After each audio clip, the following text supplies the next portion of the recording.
What's up guys, I'm here to show you how to shoot amazing time-lapse videos using your Sony A7IV.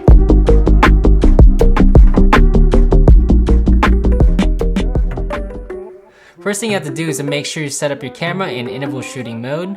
You can do this by making sure you're in photo mode first, and then go into your menu setting and find drive mode, and then select interval shooting function. Once you open the interval shoot function, turn on the interval shoot function mode, and then from there you can start your shooting start time and shooting interval. For sunset and sunrise time lapses, I typically use a shooting interval of 5 to 10 seconds. For star time lapses, I usually set this to 30 to 35 seconds. And then for moving clouds, I usually set this 5 to 10 seconds.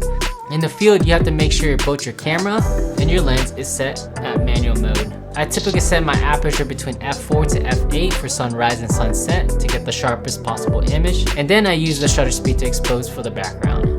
So for star time lapses, set your focus on the brightest star ball in the sky and set your aperture to the widest possible f-stop. Typically at f2.8 or faster for a full frame sensor should be adequate. And then the shutter speed, use the 500 rule by dividing 500 by your lens's focal length. So for example, if you're shooting with a 24mm lens, you divide 500 by 24, which gives you a shutter speed of about 20 seconds. And lastly, for your ISO, set this to as high as possible without adding any grain or noise in your image. I typically set this between 400 to 2000, and then after that, take your SD card and let's go into post.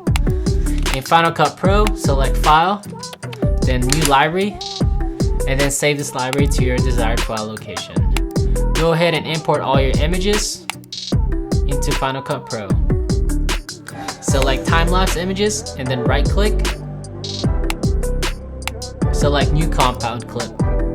Name the clip accordingly. Double tap the compound clips and then hit Command A and then Command D and set this to 1 second. Adjust the framing by selecting the transform tool and then just adjust the image to cover the entire frame. Then hit done. You can then use this clip for all your projects, as you can see here. By using these tips, you can now shoot amazing time-lapse videos and show it off to your friends and family. If you find any value in this video, go ahead and give me a like or subscribe, and that would help me tremendously.